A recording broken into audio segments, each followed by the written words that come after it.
일본이 전쟁할 수 있는 나라로 변신하는 속도가 심상치 않습니다. 과거의 야망을 실현하려는 움직임이 포착되면서 한반도 주변의 긴장감이 최고조에 달하고 있는데요. 그런데 이 변화 단순히 말로만 끝나는 게 아닙니다. 지금 이 순간에도 실제 법률이 바뀌고 있고 무기가 배치되고 있고 심지어 일본 국민 여론까지 완전히 방향을 틀고 있거든요. 오늘 그 실체를 하나씩 꺼내보겠습니다. 그리고 그 흐름 속에서 한국이 절대 놓쳐선 안 될 기회까지 짚어보겠습니다. 끝까지 보셔야 합니다. 최근 북한의 노동신문은 일본이 전쟁국가의 법률적 그리고 제도적 완성에 속도를 내고 있다 라고 강하게 비판했습니다.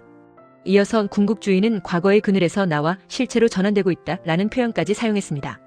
표현 수위가 상당히 높습니다. 단순한 외교적 견제라기보다 실제 변화를 경계하는 톤에 가깝습니다. 하지만 더 중요한 건 일본 내부의 움직임입니다. 최근 일본 정치권에서는 평화헌법 개정 논의가 다시 공개적으로 거론되고 있습니다. 고이즈미 신지로는 자위대를 헌법에 명확히 명시해야 한다. 라고 발언했고 요시무라 히로우미 시대에 맞는 헌법 개정이 필요하다. 라고 말했습니다.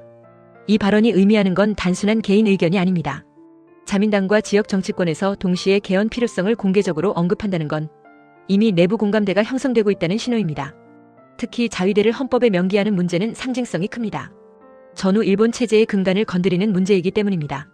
지금까지 일본은 전수방위 원칙을 유지해왔습니다. 공격을 받았을 때만 방어한다는 구조였습니다. 그런데 최근 정부 문서와 안보 전략 보고서에 적기지 공격 능력 확보 라는 표현이 공식적으로 들어갔습니다. 이건 단순한 단어 변화가 아닙니다. 전략 개념의 전환입니다. 여기서 첫 번째 반전 포인트가 등장합니다. 일본 내부 여론의 변화입니다. 일본 최대 포털 사이트인 야후 재팬 기사 댓글을 보면 분위기가 확연히 달라졌습니다. 가장 많은 공감을 받은 댓글은 좋아요 2만 개 이상을 기록하며 이렇게 말했습니다. 주변국의 위협이 커지는 상황에서 자위권을 강화하는 것은 당연한 권리다. 라고요. 두 번째로 많은 공감을 받은 댓글은 좋아요 1만 5천 개 이상이었고 이렇게 적었습니다.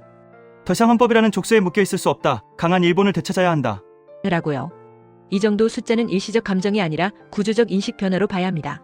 그 외에도 평화는 말이 아니라 힘으로 지키는 것이다.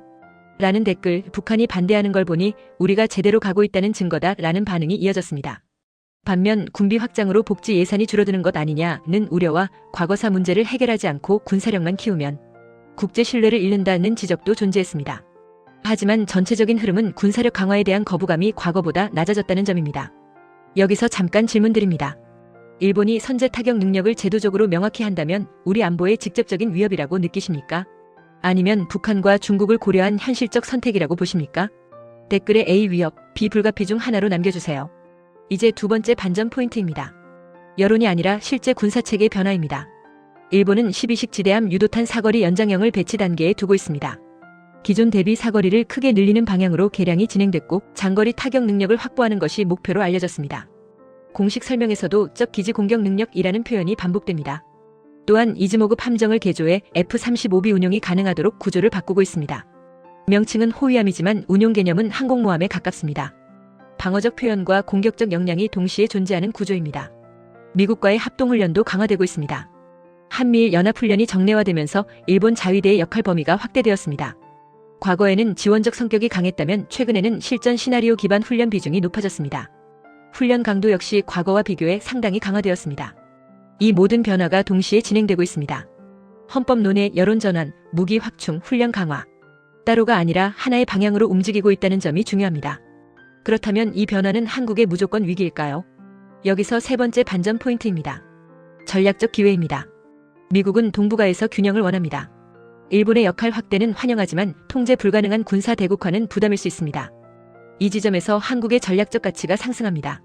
한국은 이미 방산 수출 강국으로 자리 잡고 있습니다. 최근 몇 년 사이 한국 방산 수출 규모는 크게 증가했습니다.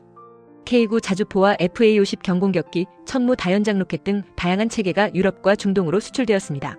실전 운용 경험과 가격 경쟁력, 빠른 납기 등이 강점으로 평가됩니다. 흥미로운 점은 일본 댓글 중 일부에선 한국처럼 독자적 방산 능력을 강화해야 한다는 의견이 공감을 얻었다는 것입니다. 과거에는 보기 힘들었던 표현입니다. 한국을 경쟁 대상으로만 보던 시각에서 참고 모델로 언급하는 분위기가 일부 형성되고 있습니다. 이건 외교적으로 활용할 수 있는 여지입니다. 안보 경쟁을 관리하면서도 산업 협력이나 기술 교류의 여지를 만들 수 있기 때문입니다. 하지만 변수도 분명합니다. 독도 문제나 과거사 갈등이 다시 불거질 경우 군사력 증강과 결합해 긴장이 급격히 상승할 수 있습니다. 그래서 감정적 대응이 아니라 구조적 대응이 필요합니다. 우리 정부는 표면적으로는 한미일 협력을 유지하면서도 독자적 억지력을 동시에 강화하는 이중 전략을 취할 가능성이 높습니다. 미국에만 의존하는 것도 위험하고 일본을 전면적으로 배제하는 것도 현실적이지 않습니다. 여기서 다시 한번 묻겠습니다. 한미일 협력을 더 강화해야 한다고 보십니까? 아니면 전략적 자율성을 더 키워야 한다고 보십니까? 댓글에 1. 협력 강화, 2. 자율성 강화 중 하나로 남겨주세요. 정리해보겠습니다. 일본은 법적 기반 정비, 여론 전환, 무기 체계 확충을 동시에 진행하고 있습니다. 북한은 비극적 운명을 초래할 것이다 라고 경고하고 있습니다. 일본 내부에서는 강한 일본이 필요하다는 목소리가 힘을 얻고 있습니다. 동북아 안보 환경은 천천히 그러나 분명히 재편되고 있습니다. 이 변화가 균형을 만들지 긴장을 높일지는 아직 단정할 수 없습니다.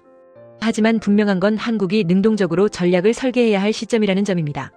오늘 분석이 도움이 되셨다면 구독과 좋아요 눌러주시고 알림 설정까지 부탁드립니다. 여러분의 댓글이 다음 콘텐츠 방향을 결정합니다. 지금까지 천만 유튜버였습니다. 다음 영상에서 뵙겠습니다.